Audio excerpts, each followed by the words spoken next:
Hello! ഇന്നും ഒരു cake video ആയിട്ടാണ് ഞാൻ വന്നിട്ടുള്ളത്. അപ്പോൾ ഇതുവരെ സപ്പോർട്ട് ചെയ്ത് നിന്നവർക്കൊക്കെ ഒത്തിരി നന്ദിയുണ്ട്. കാര്യം എന്നെ സംബന്ധിച്ച് ഇപ്പോൾ നിങ്ങൾ തരുന്ന ആ ഒരു സപ്പോർട്ട് വളരെ വലുതാണ്. കാര്യം ഞാനൊരു ബിഗിനറാണ്. അതുകൊണ്ട് തന്നെ എനിക്ക് ഇന്നലെ അപ്ലോഡ് ചെയ്ത വീഡിയോയിൽ വളരെ കുറച്ച് കമൻസേ ഉള്ളെങ്കിൽ പോലും എന്നെ ഹാപ്പിയാക്കാനുള്ള കമൻസ് അതിലുണ്ടായിരുന്നു. എന്നെ സപ്പോർട്ട് ചെയ്യുന്നവരുണ്ട് എന്നറിഞ്ഞപ്പോഴത്തേക്കും എനിക്ക് വീണ്ടും വീഡിയോസൊക്കെ ഇടാനുള്ള ഒരു ഒരു തോന്നൽ വന്നു. അപ്പോൾ അതുകൊണ്ട് സപ്പോർട്ട് ചെയ്തവർക്കൊക്കെ ഒത്തിരി താങ്ക്സ് പറയുകയാണ് ഞാൻ.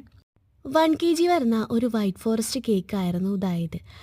നമ്മളുടെ അടുത്ത് കസ്റ്റമേഴ്സ് പ്രത്യേകിച്ച് അങ്ങനെ ഡിസൈൻസോ കാര്യങ്ങളോ ഒന്നും പറഞ്ഞിട്ടില്ലായിരുന്നു. ചില കസ്റ്റമേഴ്സ് നമ്മളോട് ഓപ്പണായിട്ട് പറയലുണ്ട് നമുക്ക് സൈഡിൽ ചോക്ലേറ്റ് കൊടുക്കുന്ന ഒരു നോർമൽ ഡിസൈൻ മതിയെന്ന്. ബാക്കിയുള്ളവരോട് നമ്മൾ ചോദിക്കലുണ്ട് എങ്ങനെ വേണം, ഏത് ടൈപ്പാണ് ഉദ്ദേശിക്കുന്നത്. അപ്പോൾ നമ്മുടെ ചോയ്സിന് അവർ വിട്ട് തരാറുണ്ട്.